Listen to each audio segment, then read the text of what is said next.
Estamos aqui com mais um episódio do nosso Pode Julgar. Tudo bem com vocês? Espero que estejam todos bem.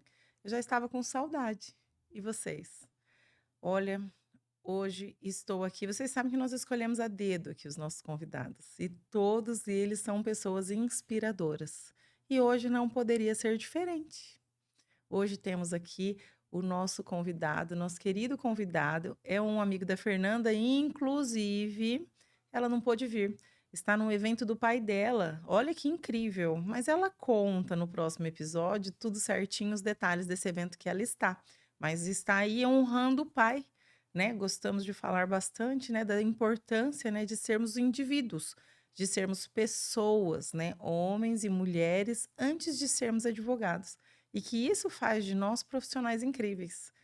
A importância e o valor, princípios que nós carregamos conosco, né? Antes de sermos advogados. Se formos boas pessoas, com certeza seremos advogados melhores ainda. Então, a Fernanda está lá, contemplando isso, honrando o pai e com certeza se divertindo muito e fazendo o pai dela muito feliz com a presença dela. Estamos aqui com o doutor Marco Aurélio de Almeida, é o nosso convidado. Ele mesmo, como sempre, nós não apresentamos muito, deixamos que ele fale dele. Então, tudo bem, doutor? Tudo bem, Camila.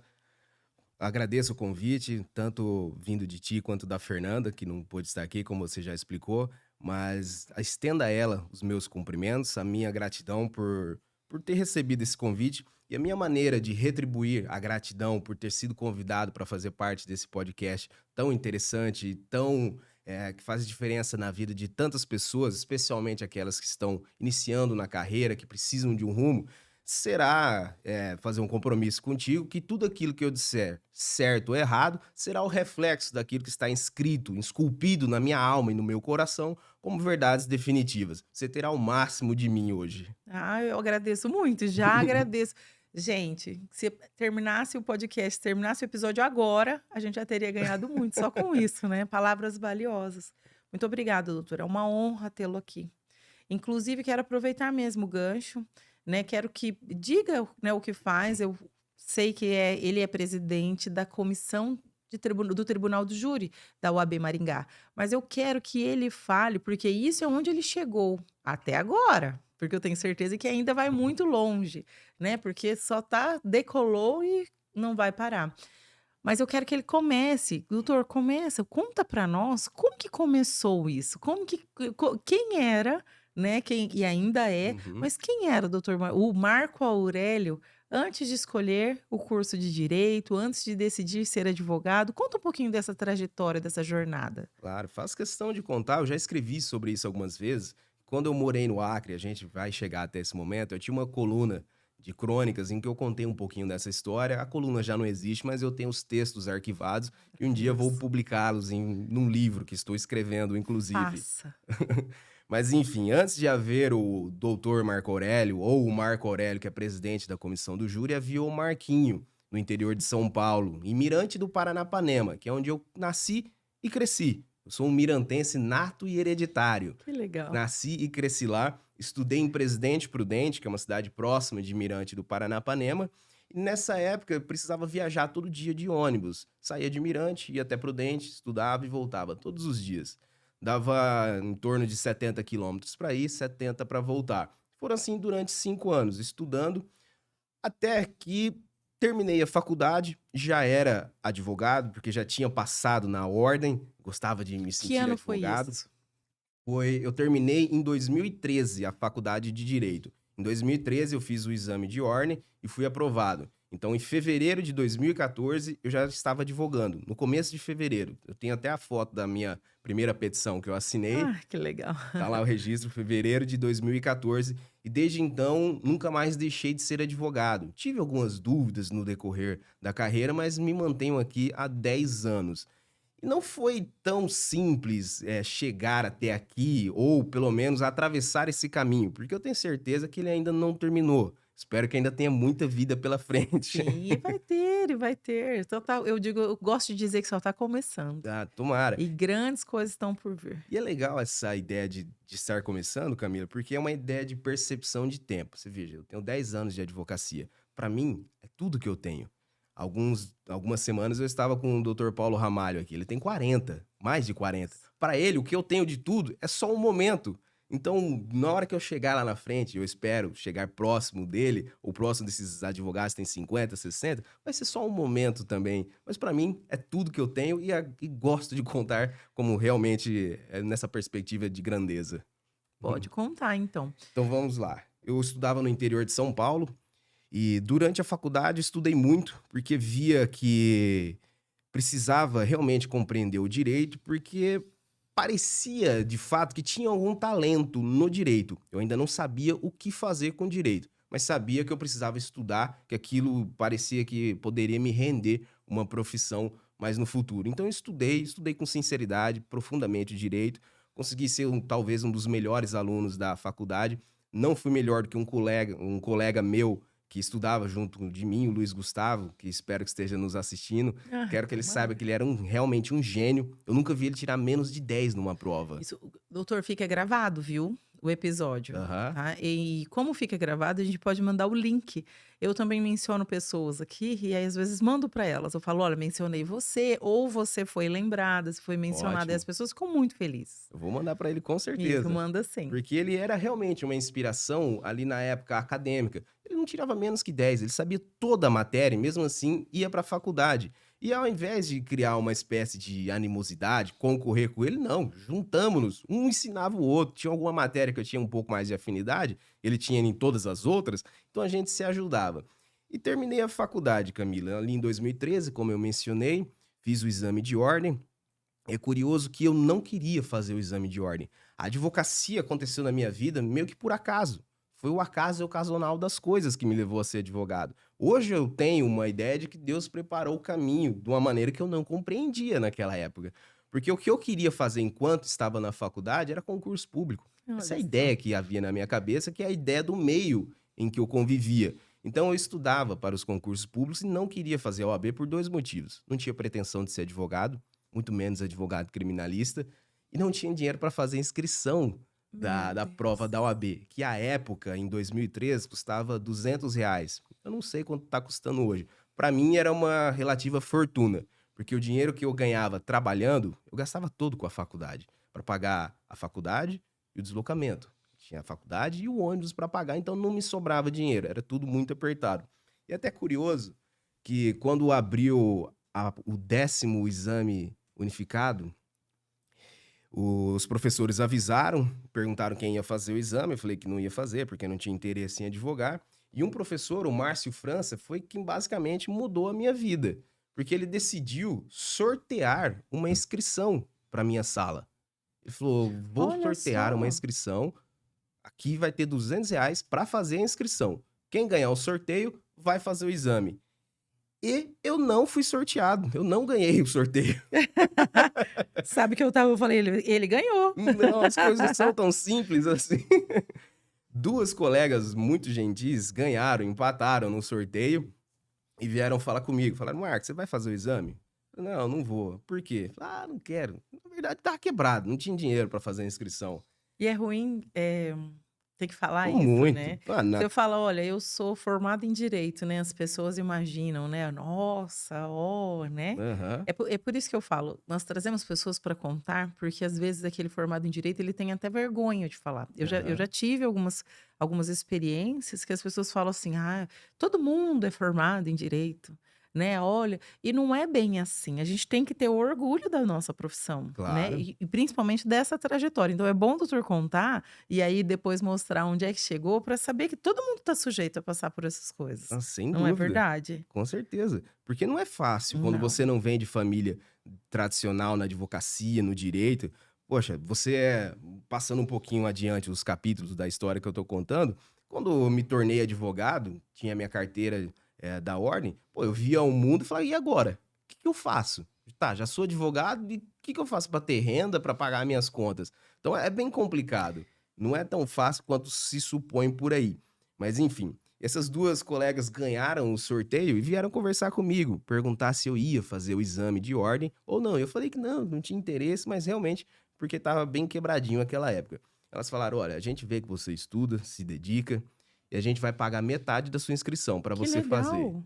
Eu olhei e As falei: "Poxa", colegas.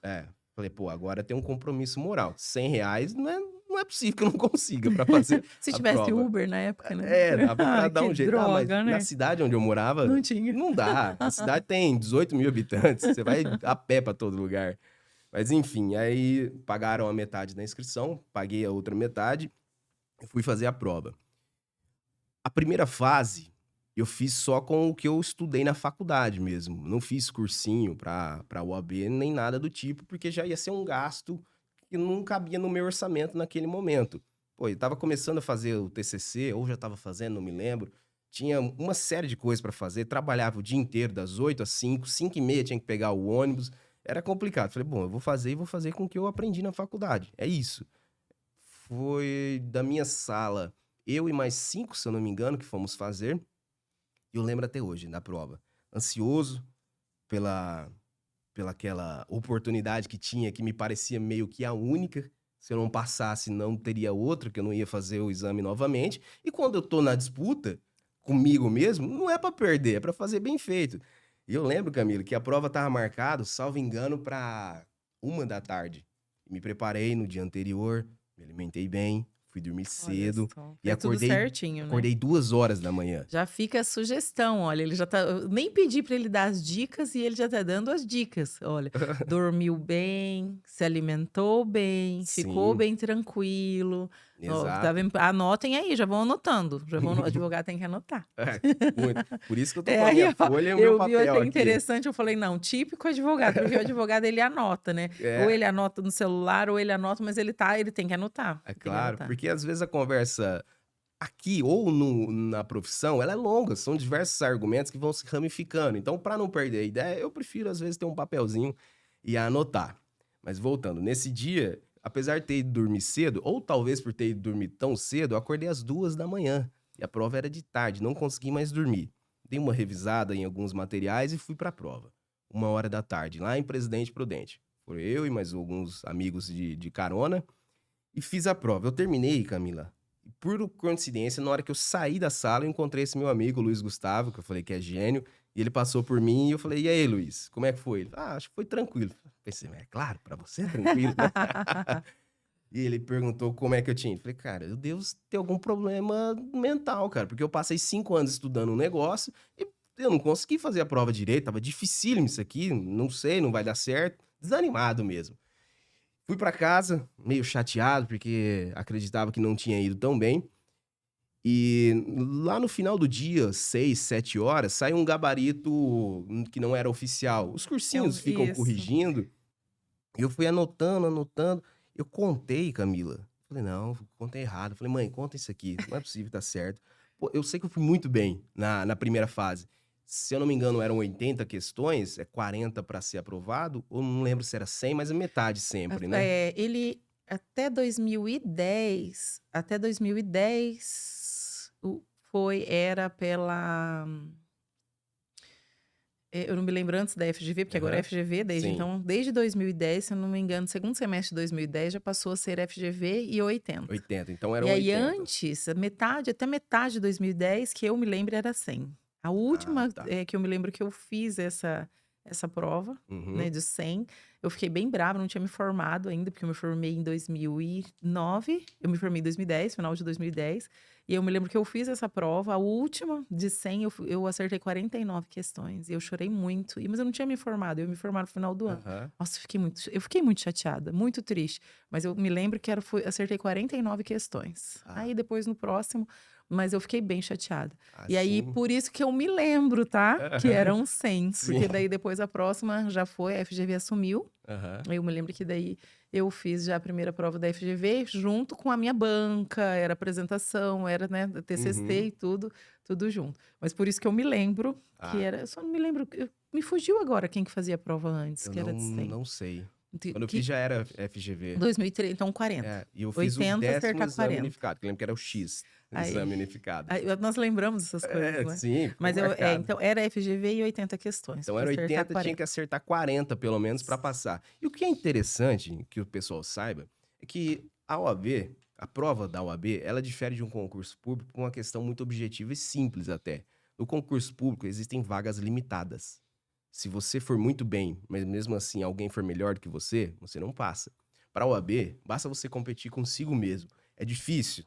Por vezes, nós somos os nossos maiores inimigos, os Às maiores vezes até mais, sabotadores, muito. meu Deus. Mas se você se concentrar pelo menos naqueles 3, 4 meses que são anteriores à prova, é possível porque se todo mundo for bem na prova, todo mundo vai passar e vai todo mundo ser advogado. E nessa prova, como eu te falei, eu estava triste porque eu achei que não tinha ido tão bem. Aí saiu esse gabarito extraoficial, eu acertei mais ou menos 65, 68 questões. Meu Muito mais do que Deus, eu precisava. Eu não cabia de felicidade eu em mim mesmo. imagino. Ó, parecia que eu ia explodir de Foi alegria. melhor que o outro colega, né, como que era Não o nome fui, dele? Luiz não. Ah, Augusto. não tem possibilidade.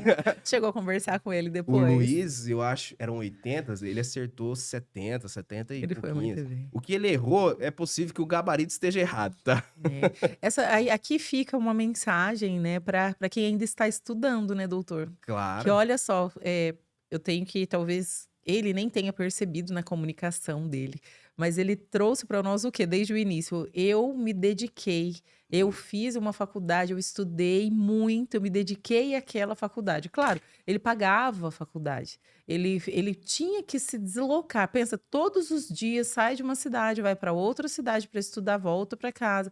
Vai todos os dias, era além de financeiramente, tinha um emocional, tinha um desgaste ali, né, que a gente pode chamar. E então ele valorizava esse tempo, ele valorizava o dinheiro, ele valorizava tudo isso. E olha o fruto. Que interessante, não? O fruto vem. Ele colheu o fruto na hora em que ele não precisou nem fazer cursinho, porque toda essa dedicação que ele teve durante a faculdade veio ali, né, a premiação, ele foi premiado no momento em que ele precisou de todo esse conhecimento, utilizou e deu certo, deu bom. Exato. Foi muito Mas você legal. tocou num ponto que é crucial para isso tudo, é o ponto nevrálgico da questão. Eu precisava valorizar o dinheiro que eu estava gastando, que para mim era uma pequena fortuna, o tempo que eu ia gastar e o tempo que a faculdade, entre aspas, me tomava, o tempo que eu precisava dedicar. É evidente que eu nunca ia trocar o tempo da faculdade por ficar em casa sem fazer nada ou ficar na rua. Isso não passava pela minha cabeça. Em algumas oportunidades, que não foram poucas, troquei a faculdade para ficar em casa estudando. Eu pegava a ementa da matéria e estudava em casa, em algumas oportunidades, para ter mais tempo mesmo. Porque para ir para a faculdade era 1 hora, para voltar era mais uma. Eram 2 horas no dia. Pô, eu chegava no ônibus para ir, Camila, Imagino. para a faculdade, o motorista nem ligava direito, eu tava dormindo no banco já. Aí eu consigo imaginar. Eu Porque consigo trabalhava imaginar. durante o dia, ainda conseguia fazer exercício físico na hora do Que almoço. bom. Porra, era um negócio cansativo demais. Então, às vezes, ficava em casa para estudar. E eu sabia que eu precisava valorizar o dinheiro que eu estava gastando. A faculdade não era cara na época, a faculdade não era das mais caras, mas para mim era um dinheiro que ia fazer falta. Eu não queria perder e não queria perder o tempo, porque lá pelo terceiro ano da faculdade, mais ou menos, chegou que eu tava de saco cheio já. Muito cansativo, é estressante. Pô, me dedicava, estudava, mesmo assim, pô, era muito cansativo. Muito. Já eram 3 anos praticamente fazendo isso, de acordar cedo, trabalhar, praticar exercício, estudar. Uma hora você acaba se perguntando se você quer continuar. Aí me veio o nirvana do entendimento. Falei, poxa, faltam 2 anos. Se eu parar agora, 2 anos vão passar de qualquer maneira. Cabe a Olha mim que legal. escolher se daqui 2 anos eu estarei pelo menos formado em direito ou não. Falei, então eu vou continuar e vou até o final agora. E fui de uma vez só. Então eu não queria desperdiçar esses recursos tão preciosos, especialmente o tempo, que eu não tinha a perder. E sabendo que eu não tinha outra oportunidade de ter uma profissão mais ou menos com os talentos que eu via nato desde a infância em mim, eu não podia desperdiçar essa chance. E aí passou todo esse tempo, passei na primeira fase da OAB e chegamos à segunda fase. Veja, na faculdade, eu fui estagiário do Juizado Especial Criminal, em Mirante do Paranapanema, trabalhei no registro de imóveis de Mirante do Paranapanema e era servidor público na Secretaria da Educação, um cargo administrativo, bem pé no chão mesmo, e foi onde eu terminei a faculdade. Eu não fiz estágio em escritório de advocacia, não tinha ideia de como que era advogar, sinceramente, não É porque tinha. você já tinha, percebe como, você já tinha aquela ideia de ser servidor, de fazer concurso, era isso, eu estava trilhando o É, caminho, né? exato, não tinha nem por que pensar nisso. Mas aí me aconteceu o problema, porque a segunda fase é prática. Você precisa escolher alguma coisa, alguma matéria e fazer, redigir mesmo uma peça. Pô, eu não tinha ideia. Tinha um pouquinho, estava começando a prática na faculdade, aquilo que eu tinha visto não me era É suficiente. muito pouco. Pouco. Infelizmente, na faculdade é muito pouco. Eu sei que não temos muito tempo, né? Aham. Porque 5 anos pode parecer, nossa, mas 5 anos para aprender tudo não tem jeito, né? É Não dá. impossível, não tem. Eu até nem culpo as faculdades, eu nem não Não, vou. claro. É mesmo que realmente não tem tempo, não dá tempo. E aí a prática, então, meu Deus, é o mínimo ali, é o básico do básico É. que nós aprendemos na faculdade. E ainda tentei em casa mesmo, que nessa época, pra fazer a segunda fase, se eu não me engano, era 1 mês e meio que tinha de diferença de uma fase até a 40, outra. é de 40 a 45 dias, ainda é Isso, por aí. que tem. Aí eu cheguei em casa, comecei a pesquisar algum material na internet. Isso a gente tá falando em 2013, tá? Hoje é possível que você encontre no YouTube com muita facilidade, talvez um curso inteiro de segunda fase. Mas na época não tinha. E eu pensei, bom, eu preciso fazer alguma coisa, não dá pra desperdiçar essa chance. Principalmente porque na época não havia repescagem. É Dançou na verdade. A segunda repescagem fase, faz o quê? 2, 3 anos que tem, faz né? pouco tempo. É, faz pouquíssimo tempo. É, dançou na segunda fase, você vai fazer a primeira de novo, amigo. Então, aí eu falei, bom, eu preciso resolver isso. Em Presidente Prudente havia um curso por à distância, mas era aqueles ainda com televisão. Você ia no curso e tinha uma televisão que você assistia. Gravadinha, né, e tal. Hoje você pode fazer isso em casa. Poxa, ia me quebrar um No galho celular, enorme, né? no celular mesmo. E aí, eu estava na faculdade, fazendo TCC, estudando para as provas e fazendo o cursinho de segunda fase da UAB.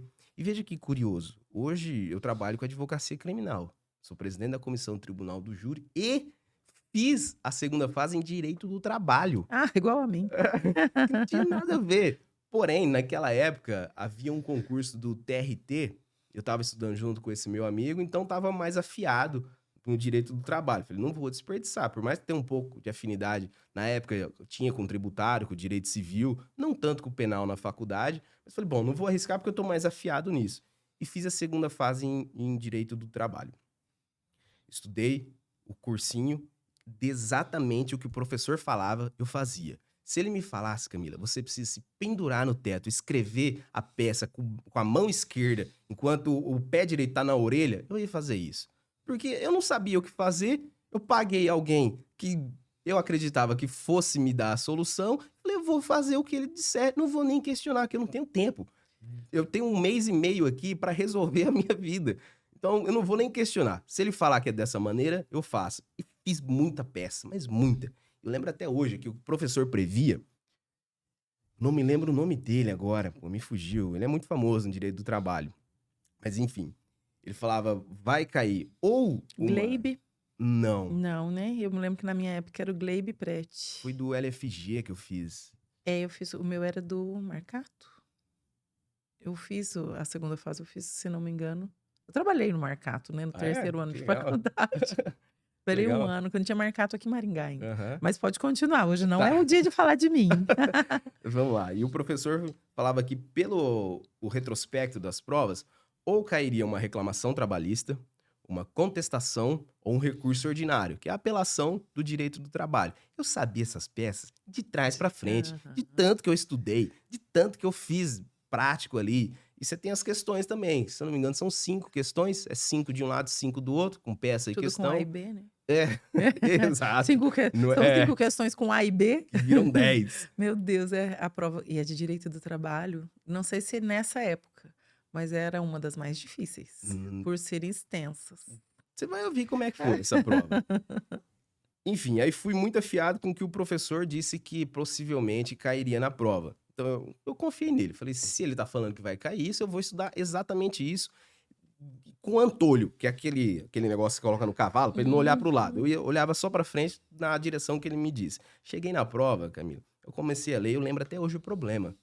Não exatamente com as mesmas palavras, mas era o seguinte: você tinha que advogar para um sindicato, porque havia uma funcionária desse sindicato e ela não estava mais trabalhando, houve a rescisão do contrato de trabalho, ela tinha verbas trabalhistas para receber e ela deixou um telefone na empresa, que ela esqueceu o celular. O problema é o seguinte: você está advogando pelo sindicato, se vira para pagar o que você precisa. Eu falei, meu Deus E do céu. agora? Pô, que sacanagem de prova. Ué.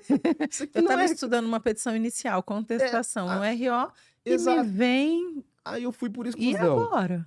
Falei, reclamação trabalhista não é, pô, é uma inicial para buscar algum direito. Ela já tem, eu preciso pagar. Não é reclamação trabalhista. Contestação precisa da reclamação. Também Não não é. tem. Recurso ordinário é uma apelação. Precisa de uma sentença. Não é. E agora? Eu falei, que Foi aquela prova da sacanagem. consignação em pagamento. Exatamente Ai, essa meu Deus, prova. essa prova muita gente. Pô, muita gente fez Foi. reclamação trabalhista acumulada com consignação em pagamento e errou. E errou não, porque era Infelizmente. só consignação em pagamento. Só. E aí eu pensando no que fazer, pô, minha cabeça trabalhando a milhão, buscando as informações de 5 anos de faculdade, o que eu podia fazer. E aí No veio um último curso, estalo, sim. um lampejo das aulas da minha professora Juliana Lago, quem eu adoro, tenho contato com ela até hoje. Era professora de processo civil. É isso que eu ia falar, porque daí nessa prova tinha que não só entender direito do trabalho, Processo civil, exatamente. tinha que Então, saber. quem sabia tudo passou Aham. nessa prova. Quem estudou só para o direito do trabalho, Não deu, não, não deu, entendeu? porque aí não tinha essa hipótese da consignação em pagamento. E aí me veio uma centelha das aulas dela, ela explicando o que era uma consignação em pagamento. Pô, veja, é só a aula teórica. Ela nunca falou, vamos sentar, até porque não era a aula dela. Vamos sentar e fazer uma consignação em pagamento. E aí eu fui no código, peguei o artigo da consignação em pagamento, li, falei, é isso.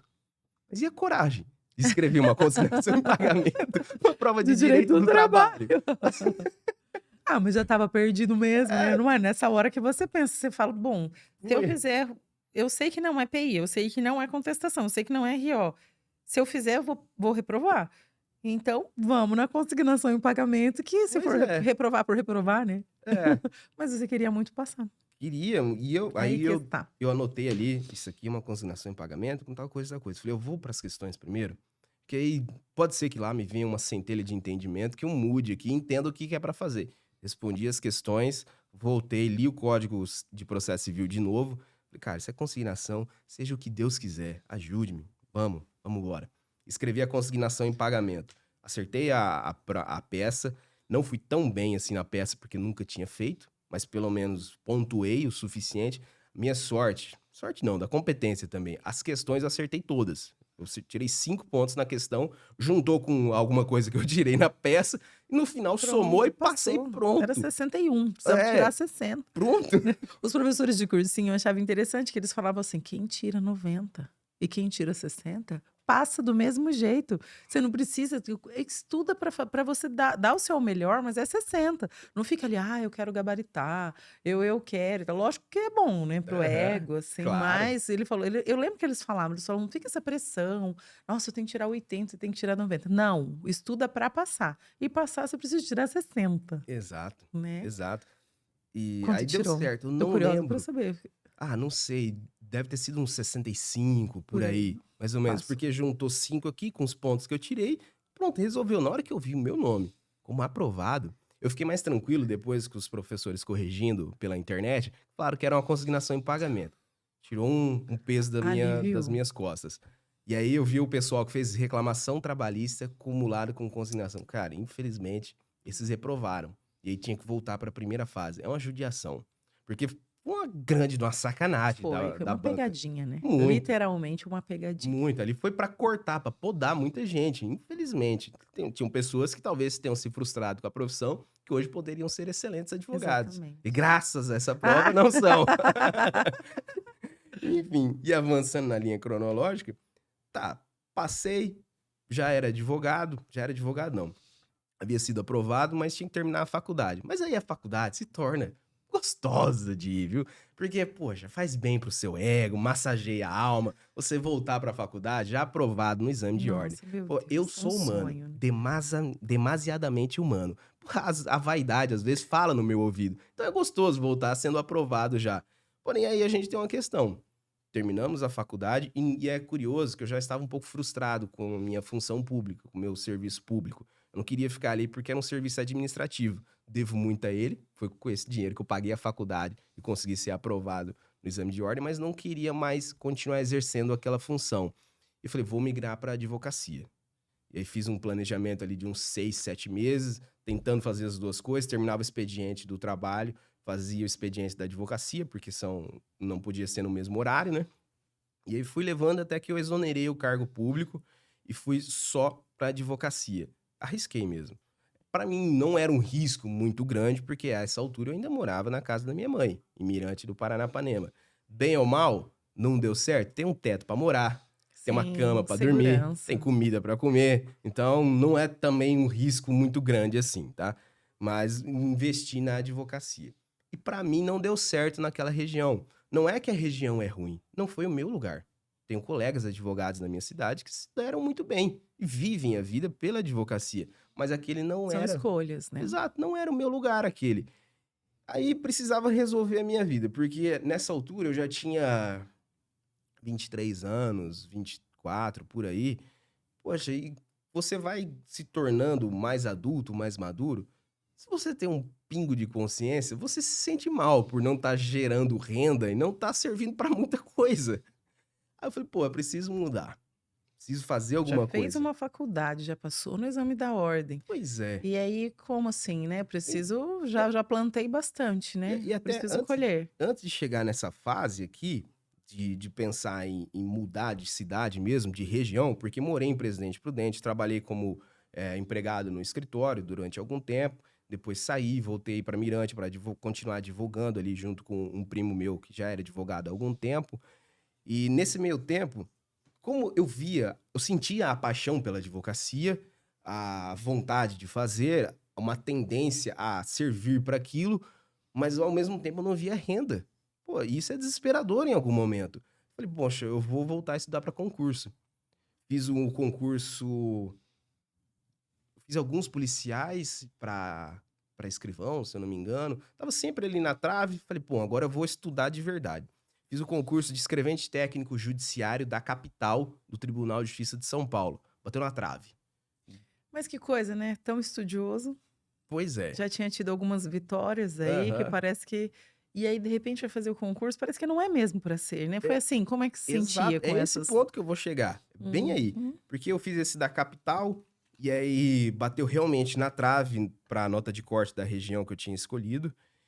E cerca de 4 meses depois ia ter o concurso do interior, escrevente técnico judiciário, Tribunal de Justiça, São Paulo interior. São as comarcas do interior. Falei, é aqui que eu vou resolver a minha vida, cara.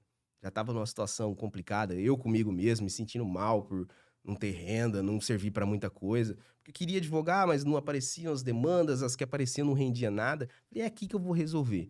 Falei, o que que eu preciso saber para o concurso? Não comprei cursinho para o concurso. Eu analisei de uma maneira mais empírica. Eu preciso saber a lei seca? Preciso. A prova, a primeira fase, que são, acho que eram duas. A primeira é a prova, depois a digitação, um negócio assim.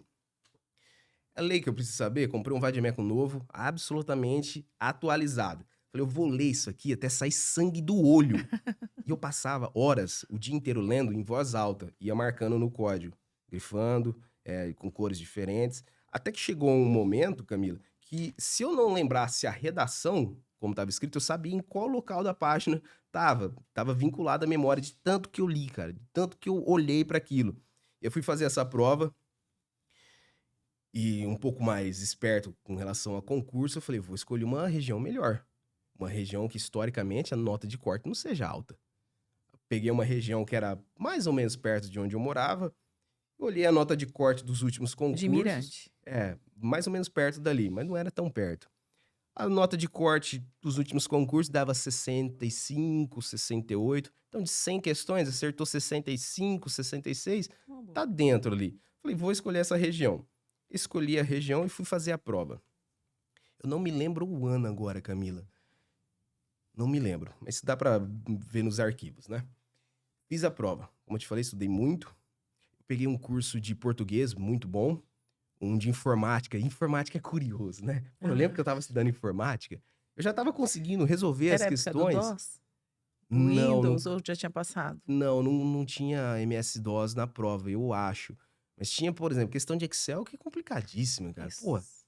e aí eu estava conseguindo resolver Eu essas falo porque o meu questões. marido hoje estuda para concurso, e ele Aham. vem falar para mim: "É grego". É, Hoje então, é bem eu falo para ele, eu falo: "Se você estudar, se fazer um cursinho para concurso de informática, você se prepara para ser programador, Sim, é sabe? mais ou menos o Porque, nível que eles porque meu exigem. Deus do céu.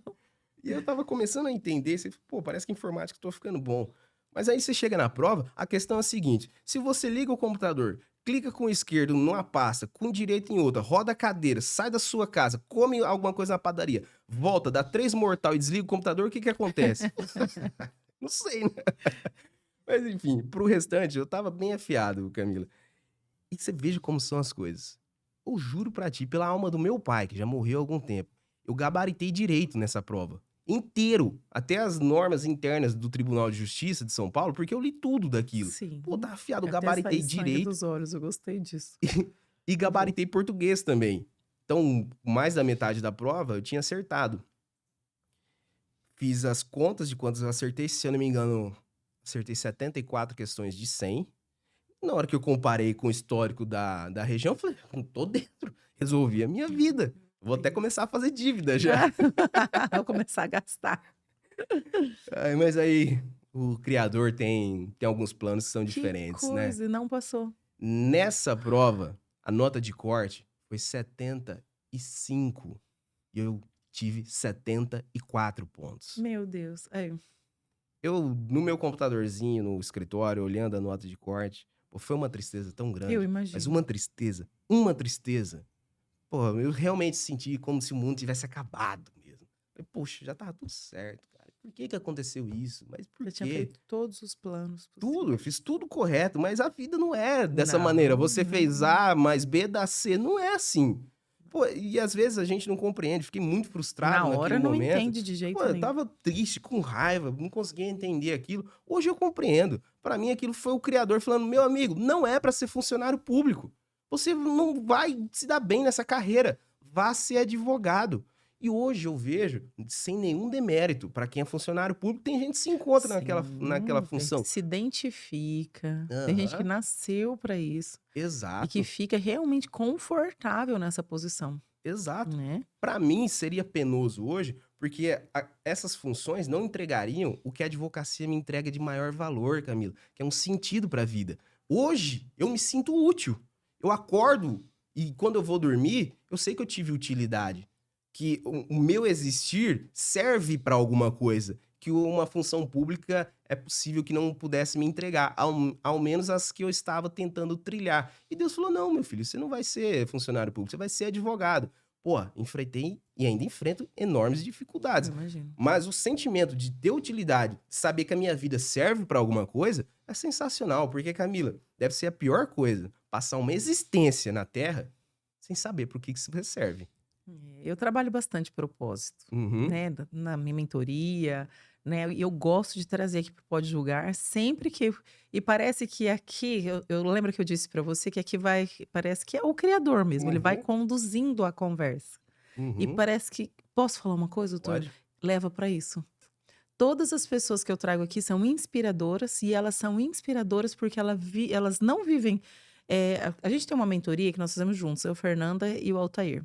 E ela chama Viver da Sua Paixão, Viver de Advocacia. Né? Aham. E a advocacia vendo como paixão. Mas normalmente, quando a gente trata esse viver de advocacia como a sua paixão, viver da sua paixão, é porque vive o propósito. Então, a grande maioria das pessoas é assim como você.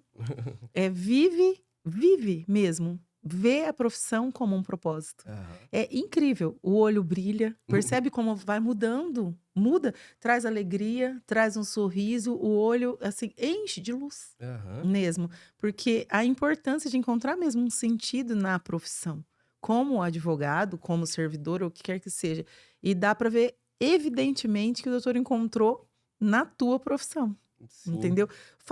Você pode falar, aproveita para falar um pouquinho como é que é viver esse propósito? O que que faz além? Porque as pessoas têm uma ideia de como é viver, né? Os desafios, Aham. né? Se quiser falar um pouquinho sobre os desafios que passa e como e o que que é, porque eu acho que até esse propósito é superar os desafios, Uhum. né? E continuar ali firme e forte, porque existe um sentido, Exato. né, para levantar depois de toda a queda, um sentido para poder, né, que vai além de nós, Uhum. né. Sim, e esse sentido, Camila, você só encontra na dificuldade. É, Não é à toa que o diamante vira diamante quando ele tá sob pressão. Porque, vamos ser sinceros, tá? Falar que ama advocacia, que você nasceu pra fazer isso, quando você tá em segurança, tá ganhando rios de dinheiro, tá com uma Uhum. repercussão enorme, meu amigo, isso é fácil. Eu quero ver, é na hora que você chega em casa, você aperta a tecla de ligar a luz da sala e ela não acende, porque você não pagou a conta. E mesmo assim você fala, cara, eu vou replanejar a advocacia e vou continuar, eu vou insistir nisso. É nesse momento que você sabe se realmente quer ser advogado ou não. Porque estando em segurança, é fácil, cara. Muda de profissão, coloca um caminhão de dinheiro na garagem da pessoa, ela vai falar que nasceu pra fazer Ah, nasci aquilo. para isso. E depois acaba, sei lá, a maioria, como não tem uma ligação com a atividade, acaba se distanciando. Mas se você tá nessa dificuldade, e você sabe que você quer continuar sendo advogado, eu acho que você se encontrou. Você sabe o que você precisa fazer. É claro que não é fácil, cara. A advocacia ela, principalmente na advocacia autônoma, ela é muito instável financeiramente. Eu brinco que a gente vive a eterna agonia de Chicó e João Grilo. Fica rico, fica pobre. Fica rico, fica pobre. Às vezes tem muito, às vezes não tem nada. Isso demanda muita disciplina de quem vai viver como advogado autônomo. Pô, vamos supor que você ganhe R$ 100.000 no mês, R$ 50.000. Você não pode gastar tudo, meu amigo. E se Não, você ficar 4 meses sem ganhar nada? Então é exatamente. preciso disciplina, é preciso se organizar. Mas é possível. Você precisa ver também qual que é a sua vocação dentro da advocacia. Porque o que a gente gosta é sempre do espetáculo. É legal o holofote. Vamos ser sinceros, é bacana. Mas às vezes a sua vocação, e ela pode ser muito bem desenvolvida no escritório, por exemplo, como sendo alguém que planeja a ação, planeja a estratégia. Isso vale muito. Porque Muito. não basta ser o Encurta o showman. caminho. Claro. Uma coisa, tá, a advocacia de júri, principalmente, ela chama muita atenção. É o showman, o homem do espetáculo ali. Mas se não tiver um planejamento prévio, Não, acha que ele chegou à toa ali, né. Eu então, não ele não planejou o que ele ia falar, né, assim, ou, sim, não, colocaram ele, jogar vai, vai, né, sabe aquela coisa de vai é, empurrar e de repente caiu ali e começa a falar, não é bem exato. assim, né, Exato. Esse é um não é grande bem assim. problema e você tocou num tema muito interessante. Porque o que a maioria acredita é que realmente a pessoa acordou num dia e falou: ah, hoje tem júri, eu vou lá, vou falar qualquer coisa. Não é assim que funciona. Primeiro, há a preparação sobre o caso. Você precisa conhecer cada vírgula do processo, cada certidão você precisa ter lido. O processo tem 1.000 páginas, amigo, são as 1.000 que você vai dar uma olhada. Porque às vezes tem uma certidão de alguém que foi numa casa num dia, falou que não estava, e vai resolver o seu problema. Então, se você não se ativer a tudo, você vai acabar se complicando. Um exemplo de alguém que não presta atenção nos detalhes do processo está no livro A Beca Surrada, do Alfredo Tranjan. Ele conta que ele é um. Anotem, anotem, A Beca Surrada, Isso, do Alfredo Alfredo Tranjan. Tranjan. É um dos melhores livros de advocacia. O Alfredo Tranjan tem uma escrita mais simples, ele conta bastante história e misturando a prática com a vida. É interessantíssimo. É um livro que não é tão fácil de encontrar, mas vale a pena. Paga um pouquinho a mais, deixa de tomar 5 cervejas durante a semana e compra o livro. Vai fazer mais diferença na sua vida.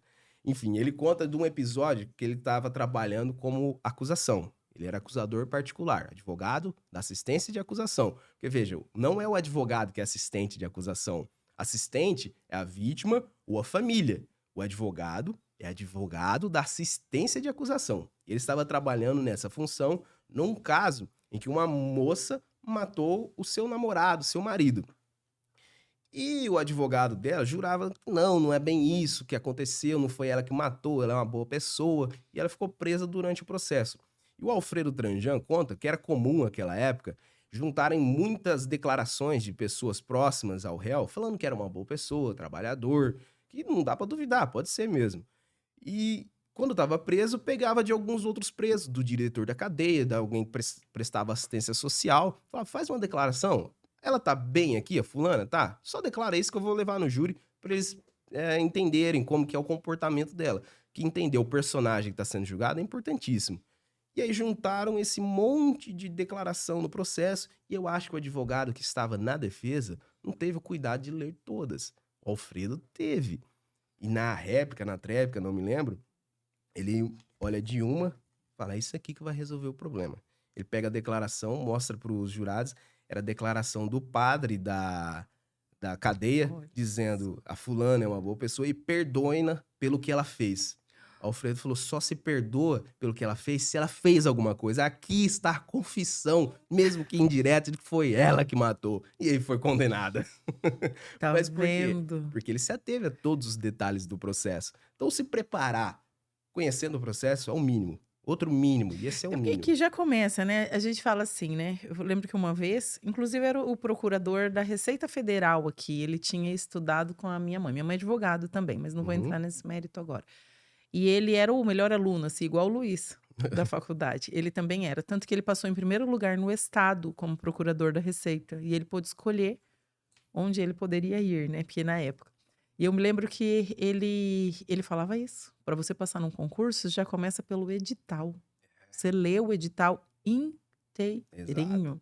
E aí eu falo assim, por que eu falei disso? Porque a gente estende isso. Hoje que nós temos um processo, não adianta. Você chega, como é que você vai chegar numa audiência, num tribunal do júri? Uhum. Como é? Não, não tem como, Não, entendeu? Sem conhecer do processo, exato. né? Já viu que não funciona muito quando a gente paga advogado para ir fazer audiência para nós?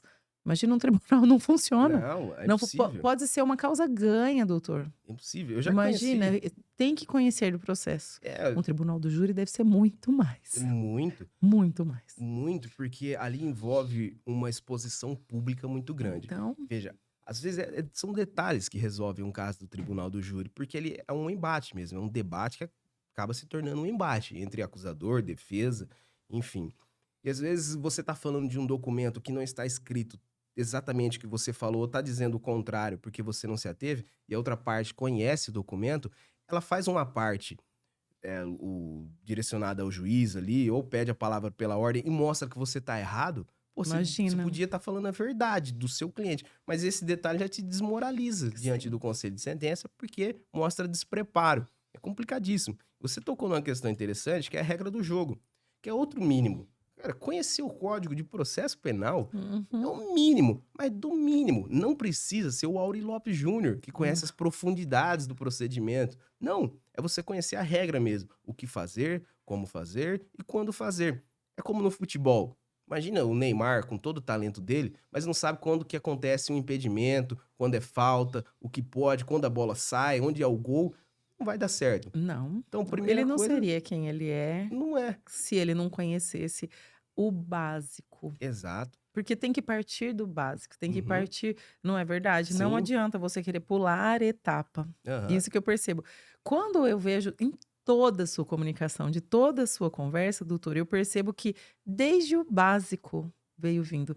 Eu gosto do Pode Julgar, eu gosto de nós termos aí um público, todo público até, quem é só interessado pelo direito, mas eu gosto porque eu me encanto pela jovem advocacia. Uhum. Porque eles estão começando. Eles podem fazer o que eles quiserem daqui para frente, entende? Eles ainda estão plantando. Então eu gosto de trazer os nossos convidados aqui que vão dizer: "Olha", porque encurta o caminho deles, é muito legal. E aí o que que acontece? Por que me encanta? Porque são páginas em branco que eles ainda vão escrever, daqui para frente eles vão escolher o que fazer. Então Uhum. quando eles ouvem, por exemplo, o doutor falando, contando: "Olha, eu fiz assim, eu fiz assado, caminhei esse, eu fiz assim e deu certo, Aham. mas eu também fiz assim e deu errado", entendeu? Então, olha, se você tiver que escolher, cuidado com o que vai escolher por esse caminho aqui, porque eu já fiz, não deu muito, né, certo, mas eu já fiz esse assim, estudei até sangrar os olhos, estudei e eu ia e deu certo, entende? Aham. Então, isso é muito importante. Isso é muito importante o doutor trazer aqui para eles. Então, por isso que eu falo. Então, agora falando do tribunal do júri, com essa paixão, com esse amor e com tanta propriedade, eu quero falar mais, tá? Claro. Isso é muito importante, entende? Porque fala sobre os desafios, fala sobre como é, como se preparar para um tribunal do júri. Eu Uhum. tenho certeza que tem muitos que gostaram, e muitos que não se interessavam e que podem ter começar a se interessar hoje. Pode. Só com a tua comunicação, só com a tua história, só com a forma como você fala. Conta para nós, assim, como que é? E também como que levou até o tribunal do júri? Como que Conto. levou o doutor a escolher essa área, a escolher trabalhar com o tribunal do júri, e descobrir. Um pouquinho antes, o doutor falou dos talentos Uhum.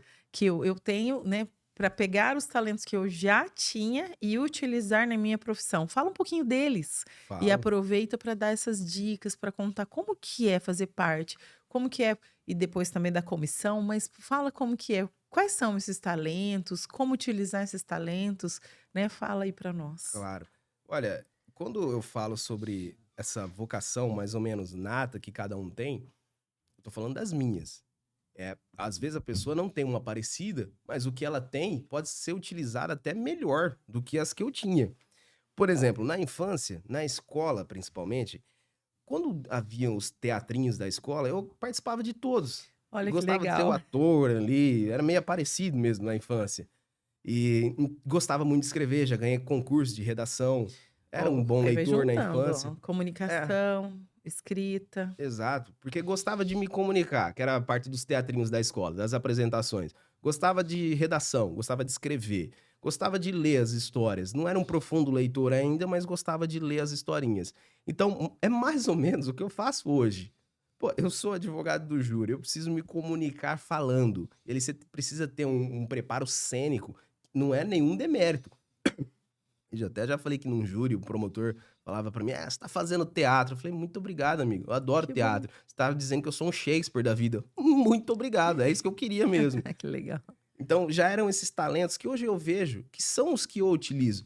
Eu falo pra trabalhar, eu escrevo pra trabalhar e eu trabalho me comunicando. Era o que eu já fazia na infância.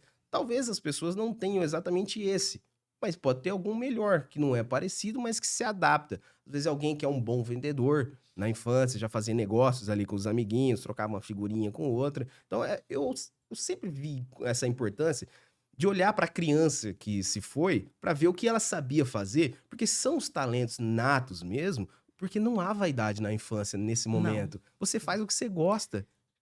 a criança é muito espontânea. Exato, eu fazia essas coisas, sei lá por quê, porque me parecia natural fazer aquilo. Hoje eu já utilizo profissionalmente, mas eu vi que esses talentos me levaram a esse lugar. Você comentou do primeiro júri, eu pulei uma fase aqui que eu estava contando da trajetória. Depois que aconteceu tudo isso, que eu não passei no concurso, nessa frustração que eu te contava, eu estava muito deprimido nessa época, porque, pô, meu plano de vida foi todo embora. E eu tenho uma irmã, pô, que eu adoro, a minha irmã, e ela mora no Acre há muito tempo. E antes da faculdade, ela já me chamava pra ir pra lá. Falou, cara, termina a faculdade, vem pra cá, parece que é um lugar legal. Minha irmã é enfermeira, não tem nada a ver com o direito. Parece que é legal. Eu falei, ah, poxa, eu não sei, ir pro Acre, pô, estranho, né? Vou morar numa oca aí, puro preconceito besta, né? Até que eu estava nessa fase na cidade, falei: "Pô, não tem nada a perder, eu vou". E fui. Não tinha nada, vendi tudo e fui embora. Você estava bem chateado ainda, né. Muito. E falei: "Pô, mas eu vou pra dar certo na vida, não é possível que vai ser essa complicação o tempo inteiro, uma angústia o tempo inteiro na vida". E foi lá, resumindo, que eu comecei a trabalhar no escritório de advocacia criminal e que fazia júri.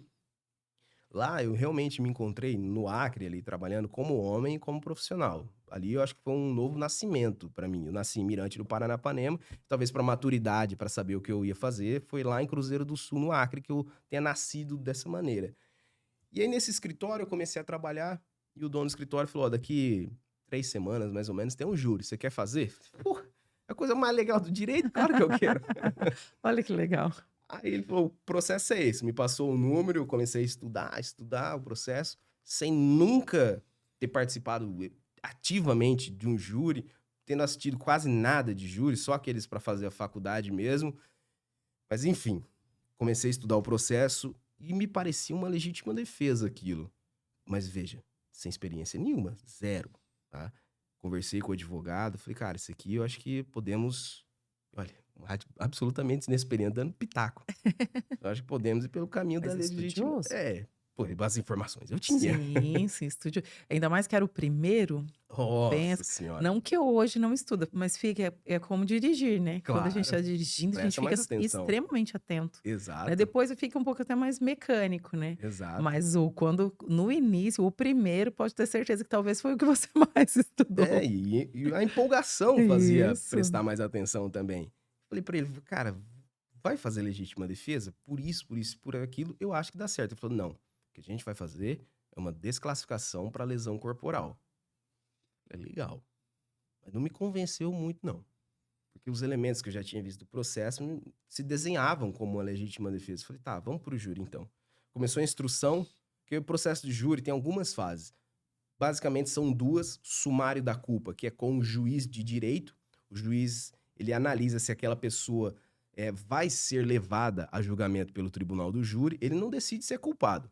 Ele só fala, pelo que eu tenho no processo, ela vai ser julgada no júri. Ou, dependendo da falta de elementos, fala, isso aqui não é caso de júri, vou desclassificar, ou não vai nem ser julgado por nada. Então, foi para a segunda fase, foi para o plenário do tribunal do júri, onde tem uma instrução do processo. São ouvidas testemunhas, interrogado o réu, ou os réus, se forem mais de um. Terminou essa instrução, ia começar o debate. Falei, cara, dá pra fazer legítima defesa, bicho. Pô, os elementos estão todos aqui, ó, pulando na nossa cara. Ele falou, não, vamos pela desclassificação para lesão corporal, cara, que é mais seguro e tal. Caramba, eu falei, cara, dá pra fazer, você quer apostar? Ele falou, quero. Eu falei, eita. Opa! E ainda falou, R$50. Eu não tinha R$1 no bolso, pô, não tinha nem recebido ainda. Não podia perder. Não podia perder. Não, mas eu não tinha nem recebido dinheiro, o primeiro salário. Mas eu falei, tá apostado, 50. Então tá bom, vambora. Ele falou, você começa falando. Eu falei, claro, até prefiro, porque você tem mais experiência, você termina. Porque, veja, se eu começar mal... Ele conserta. Você conserta. Se você começa bem e eu termino mal, acabou o julgamento. E aí eu comecei a falar, falei por cerca de meia hora, no sentido da legítima defesa, mas falando que a gente tinha uma tese subsidiária que ia ser explorada pelo outro advogado, que era lesão corporal, mas insisti e defendi com paixão. Pô, quando eu passei a palavra para ele abandonou a tese de lesão, de desclassificação para lesão corporal e abraçou a tese de legítima defesa e foi absolvido. Convenceu ele primeiro, né? Foi. Acho que eu não tinha conseguido convencer ainda na conversa do escritório, mas ali na paixão do plenário, pô, ele viu que era possível e o cliente foi absolvido e eu ganhei R$50 de honorários. Primeiro honorário. Foi. Que legal. Foi. Incrível ver como a paixão, quando eu falo de inspirar, o que inspira é a verdade, é a paixão, é o amor mesmo pela profissão. E percebe que tudo isso vem do quê? Dos talentos, vem da essência, vem por que eu falo da verdade? De ser você. Como é importante, ó, voltar a conseguir enxergar isso, né? Eu falo, olha, eu tinha os talentos quando eu era criança e hoje eu consigo utilizar porque eu sou... me chamou para ir para o Acre, né? Vai entender, porque eu gosto muito dessa parte de essência, identidade, sabe? Eu acho que a nossa força tá em nós sermos quem a gente é. Mas não faça isso, porque existe um quadradinho, não vai, né? Existe um quadradinho que você tem que se encaixar, não existe isso, né? Mas eu vou ser forte se eu seguir tal padrão. Não. Você vai ser forte se você for você. Espontâneo, se você seguir isso. Então, o que é a pessoa inspiradora? É a pessoa assim. Não, olha, eu achava era legítima defesa, então eu fui. Eu tenho os meus talentos. Sim, qual é o problema de dizer é o meu talento? Eu falo bem, sim. Entendeu? Eu me sinto um Shakespeare, me sinto sim. E isso é uma virtude. E nós não temos que ter vergonha de quem nós somos. Nós não temos que ter vergonha das nossas virtudes, dos nossos talentos. Eu acho lindo isso. Na realidade, a gente tem que ressaltar todos os dias para nós mesmos quem nós somos, o que nós temos de bom. Exato. Porque é isso que a gente vai usar para ajudar o outro, viu? Exato. É nisso que está a nossa força. É o que nós realmente somos. E eu concordo contigo, Camila, porque o mundo é muito cruel. Muito. Talvez você passe muitos anos tendo algum talento e ninguém olhe para ti e fala, pô, que legal que você faz. Precisa haver essa sinceridade consigo mesmo para reconhecer os seus próprios talentos, as suas qualidades, mas tomando cuidado para não se envaidecer com isso. Sim. É preciso olhar e falar, qual que é a minha habilidade? É essa? Consigo desenvolvê-la bem? É possível ainda melhorá-la? Então eu vou fazer isso. Não se envaidecer, achar que você é o rei da cocada preta. Achar que é melhor que o outro. Né? E eu acho que o que tem que tomar cuidado, esse envaidecer, você tem sim que se empoderar dos seus talentos, se empoderar da tua essência, do que você faz de bom, dos seus dons. Isso não é se envaidecer. Se envaidecer é o quê? É você olhar para isso e falar, eu estou acima do bem e do mal, ninguém é melhor do que eu, né? Ou eu usar isso para fazer o mal, ou para me achar no direito de me achar superior, de fazer o mal para alguém. Agora, quando você pega tudo isso e você fala: "Não, eu sou bom nisso", e ainda utiliza isso para fazer o bem, para ajudar, para fazer a Uhum. diferença, para fazer a sua vida fazer sentido e a vida do outro. Seja do olha a diferença. Percebe que nesse primeiro tribunal no primeiro tribunal, eu consigo imaginar como é que são os outros, como é que foram os outros e como é que ainda serão. Mas no primeiro, percebe que você não fez diferença só na vida do teu cliente, você fez na do colega também. Entende? Isso que Sim, você sabe, que você tem consciência. Porque hoje, só contando essa história pode estar fazendo a diferença na vida de muito mais pessoas. sim, sem Entendeu? dúvida. Isso é incrível. E não precisa, não é sem vai descer, mas é se valorizar mesmo. E utilizar isso para fazer o bem. E Uhum. quando faz o bem, não. Pode, eu falo, pode se achar um pouquinho, mas quando for no sentido de eu sei que eu sou bom e eu uso esse ser bom Isso, para o bem. é Para o claro. outro, para ajudar, para somar, né, isso é incrível. Uhum. Dá para ter o norte do próprio Alfredo Trajano, no livro que eu mencionei, que no comecinho do livro ele fala que ele não vai ter vergonha de contar as vitórias, porque ele vai compartilhar as derrotas. Que Então tá lindo. tudo certo, é o equilíbrio da É, balança. que lindo. Você falou sobre fazer diferença na vida de uma pessoa, de outra. Até ainda quando eu morava no Acre, teve um júri muito significativo. Porque, Camila, pô, essa história eu nunca conto em lugar nenhum, porque parece que é muito vaidoso. Mas não é. É um relato objetivo, dá pra pegar as atas do julgamento e verificar. Os 9 primeiros júris que eu fiz, eu consegui absolvição em todos. Uma sequência, pô, magnífica. Aí, o diabo da vaidade Sim, soprava no ouvido, mas eu deixei ele pra lá. Porque eu poderia falar, pô, eu sou sensacional, não preciso de mais nada. Eu consegui reconhecer, de fato, que havia um talento para aquilo, uma predisposição para desenvolver aquela habilidade, mas que eu tava pô, só começando. Eu precisava de muito mais informação, de me esmerar muito naquilo, enfim. Até que chegou um júri. Diversas vezes enfrentei esse promotor, que é o Dr. Washington, promotor excepcional, culto, educado, honesto. Já tivemos batalhas, digladiamos muito no plenário, mas sempre com elegância, com respeito, me deu conselhos, enfim. E fomos para esse júri que eu me preparei muito, porque o caso era muito interessante. Era. Bom, não vou contar exatamente, que o pessoal pode achar meio estranho essas coisas que o advogado acha interessante. Mas era interessante o julgamento, pô, e eu não consegui vencer no sentido da tese principal ser aceita. Outra subsidiária foi aceita, mas a principal, que era violenta emoção, não passou. E aquilo pra mim foi um balde de água fria tão grande, pô, porque eu via de uma sequência de vitórias, eu não estava sabendo o que que era derrota. E aquilo foi muito didático pra mim, essa primeira derrota. E aí fiquei um tempo assim meio triste, meio chateado, digerindo aquilo. Até que um dia eu estava no mercado e veio um sujeito me abordou.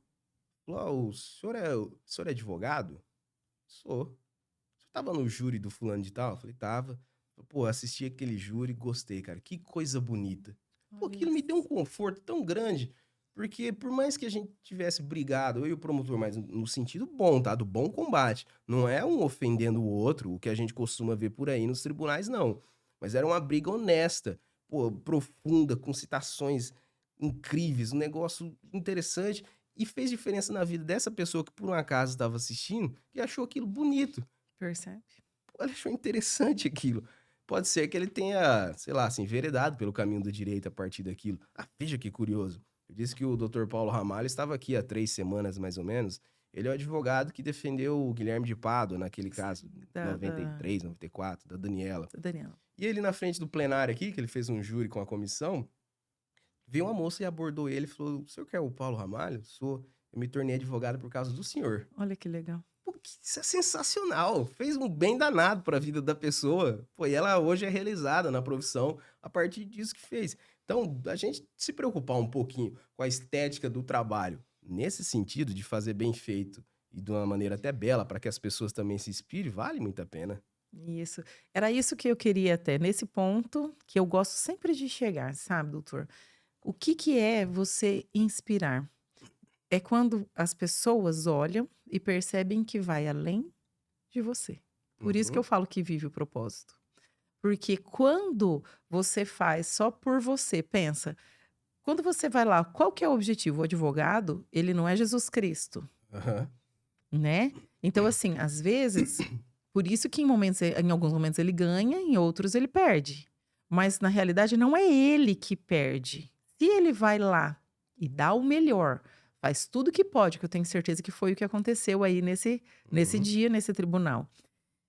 Se ele vai lá, dá o melhor e ainda assim ele perde, na realidade, já parou para pensar que não foi você que perdeu? Foi o cliente? Aham. Porque na realidade a causa não era sua. Eu sei que nós representamos o cliente, mas a causa era dele. Eu gosto do direito sistêmico, faço parte da Comissão de Direito Sistêmico do Estado, que Uhum. tem a comissão em Curitiba. E ela é do Estado. E eu gosto muito porque o direito sistêmico ele fala de não se envolver, não se emaranhar com o Exato. problema do cliente. Então, às vezes, nós perdemos. Eu já tive casos em que eu perdi e o cliente falou: Ah, tá bom, doutora. E eu estava sofrendo muito mais que ele por ter perdido. Aí é ego. Uhum. Porque aí, talvez eu não tenha feito por ele.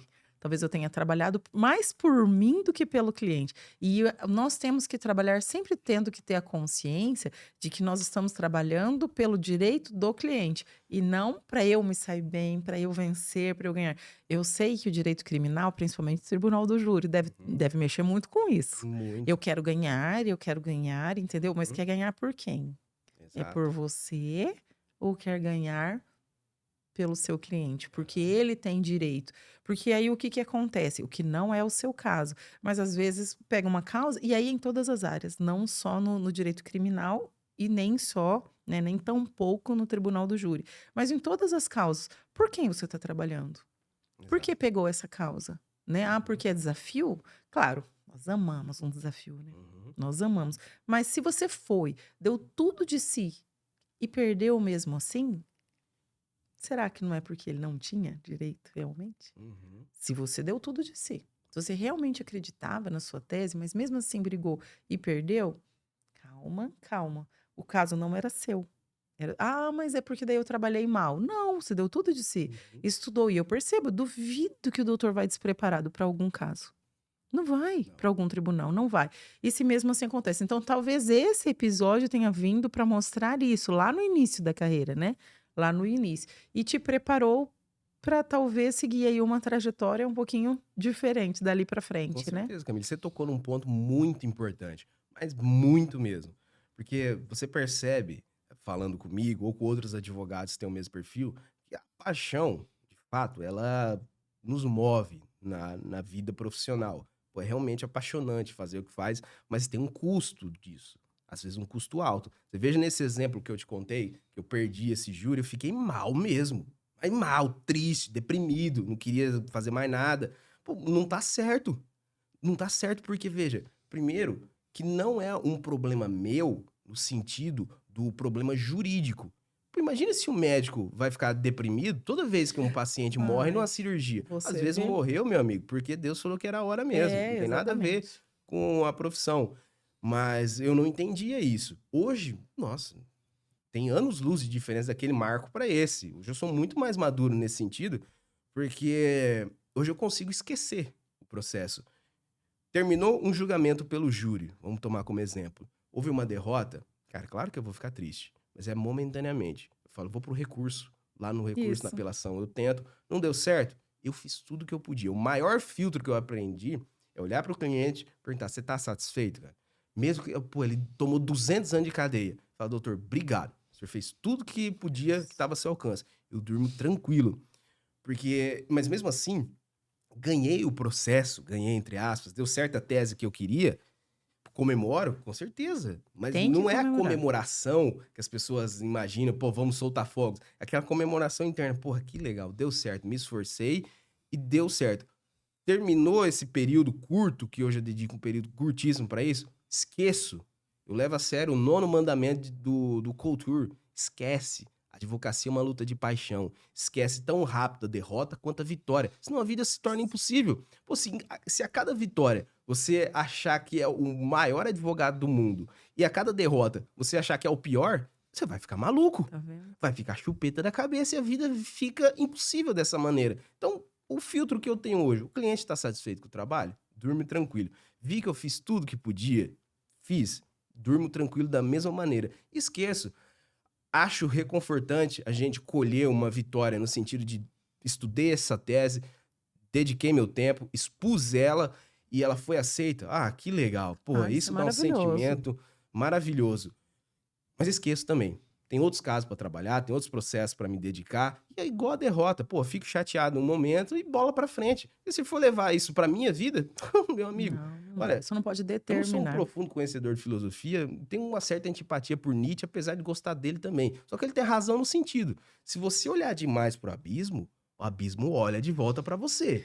Se você se preocupa demais com essa tristeza toda por ter perdido, você vai se contaminar. Tá E vendo? aí depois pra sair de dentro do abismo é difícil, viu? Ixi, e aí vai de encontro com tudo que você foca se multiplica. Se Exato. você focar na derrota, no fracasso, no abismo, na Uhum. tristeza, o que que vai acontecer? Ela vai se multiplicar, ou Vai. vai acontecer. Então a gente tem essa opção, porque nós temos somos maduros, nós somos homens, mulheres, não somos mais crianças, né, que vão fazendo as coisas, né, Aham. conforme o instinto. Claro que nós temos o instinto, mas nós temos a razão, e essa razão nos faz fazer boas escolhas. E se Uhum. eu posso escolher para onde eu quero olhar, por que não olhar para o bom? Né? Sim. Por que não focar no bom? Focar na alegria, focar na vitória, que seja minha ou do meu cliente, entende? Eu posso, eu tenho essa opção. Doutor, tá terminando. Que pena. Infelizmente, é uma pena mesmo. Eu fui olhar o relógio, eu falei, nossa, até passou do horário, porque uma conversa maravilhosa, incrível, com Uhum. muito aprendizado, mas ainda assim, eu, como nós fazemos sempre, hoje eu faço questão, deixa uma mensagem para esses jovens advogados, para quem está nos ouvindo, às vezes até a mensagem não serve só para o jovem advogado, mas para aquele também que já trabalha e que tem alguma ficha ainda que precisa cair. Uhum. Entendeu? Então, fique à vontade, deixe uma mensagem, mais uma, né, porque hoje ficaram muitas, muitas, muitas mensagens. Olha, Camila, eu fico contente pelo convite inicialmente e fico contente por aparentemente ter sido útil, ao menos pelo podcast. Se uma ou duas pessoas, se uma for tocada pelas coisas que eu falei e fizer a diferença, nossa, eu me realizo, pô, é uma missão de vida que eu vou ter cumprido. Deixar uma mensagem impactadora que vai fazer diferença na vida da pessoa é sempre de uma responsabilidade estarrecedora. O que eu poderia dizer para quem nos ouve é para tentar encontrar algum sentido mesmo. Porque o que eu posso dizer para alguém é baseado na minha experiência. O que fez diferença nisso tudo foi saber para que eu servia, cara. É isso. Pô, ser um fardo, não servir para nada, é triste. Eu já passei por essa fase. Você não sabe para que você serve, o que você vai fazer na vida. Então, se eu puder dizer para alguém, é o seguinte: busque entender qual que é a sua vocação e não tenha essas grandes aspirações. Não precisa ser advogado. Não precisa ser advogado criminal, não precisa ser advogado do júri. Às vezes tem uma função que não dá tanto holofote, que é mais contida, que você vai se sair melhor. Tem um, salvo engano, é um conto do Machado de Assis, que é espetacular sobre isso. Tinha um músico que ele queria compor grandes concertos. Ele era apaixonado por Mozart, Beethoven, Wagner. Ele ouvia aquilo e queria fazer igual. E ele, para sobreviver, tocava um tipo de música, se eu não me engano, chamava polcas. E ele ia tocando aquilo só para sobreviver e não dava atenção, nem gostava. E morreu frustrado, porque não conseguiu ser um grande músico de compor essas grandes composições. Só que quando for ouvir o que ele fez, ele era magnífico. Se ele tivesse prestado atenção no que ele sabia fazer, ao invés do que ele achava que deveria, ele ia ser um homem realizado. Ele desperdiçou a potência da vida dele Querendo ser o outro. querendo ser o outro. Pô, ele tinha potência para fazer alguma coisa e desperdiçou. Então, em termos de mensagem, vou deixar do poeta Augusto dos Anjos, que escreveu sobre isso e traduziu de uma maneira mais brilhante, mais bela do que eu poderia em 3 horas de conversa. Que ele escreve o poema O Lamento das Coisas, dizendo exatamente da força que nós temos, da potência do homem ou da mulher que é desperdiçada na vida. Ele escreveu o seguinte: triste é escutar, pancada por pancada, a sucessividade dos segundos, ouço em sons subterrâneos do orbe oriundos o choro da energia abandonada. É a dor da força desaproveitada, o canto-chão dos dínamos profundos que, podendo mover milhões de mundos, jazem ainda na estática do nada. É o soluço da forma ainda imprecisa, da transcendência que se não realiza, da luz que não chegou a ser lampejo, e é, em suma, o subconsciente aí formidando da natureza que parou chorando no rudimentarismo do desejo. Então, se puder ser alguma coisa, não seja a luz que não foi lampejo. Ilumine os lugares por onde você passar. Bom, Acho que não poderíamos ter aí uma mensagem mais incrível para finalizar o nosso Pode Julgar. Eu vou pedir para o doutor falar as redes sociais dele, para que vocês sigam ele, para que vocês acompanhem o trabalho dele. Ele vai escrever um livro e eu vou querer ser a primeira a receber aí esse livro. Faço questão de adquirir o livro, Claro. tá? Faço questão mesmo. Foi incrível. Muito obrigada pela presença. Obrigado por essa última mensagem que ficou no meu coração e tenho certeza de que não só no meu. Até a próxima, doutor Marco Aurélio. Até a próxima mesmo. Foi um prazer mesmo, uma honra tê-lo aqui. Eu que Que agradeço por Deus continue te abençoando aí na sua trajetória, que eu sei que tem muitas, muitas, muitas vidas ainda a impactar. que assim seja, Camila. E para ti também, lhe agradeço o convite, a oportunidade de falar um pouco para as pessoas sobre essas questões. Minhas redes sociais, eu tenho um Instagram que é marcoaurelio.dealmeida. Lá tem um compilado, pouca coisa da minha vida que eu não gosto de ficar expondo, mas muito sobre o trabalho. Eu tenho um canal no YouTube também que se digitar Marco Aurélio de Almeida Júri, vai aparecer lá julgamentos em que eu participei, algumas sustentações orais, não tem todas. Como você falou, estou escrevendo meu livro, estou na página 250. É um trabalho hercúleo escrever um livro do nada, porque eu estou escrevendo desde a primeira palavra até o ponto final do livro. Uhum. Mas eu acho que até esse ano fica pronto. É um compilado de histórias da vida e do júri também. Tenho certeza que tem conteúdo para esse livro, para mais um e para quantos o doutor quiser. Muito obrigada mesmo pela presença. Imagina. Obrigada a vocês que estiveram conosco. Assistam quantas vezes quiserem. Foi uma aula de vida. Foi uma aula de tribunal de júri, foi uma aula de inspiração, foi uma aula de essência, de identidade, foi uma aula para a gente levar para o resto das nossas vidas. Até a próxima. Um grande abraço. Fiquem com Deus.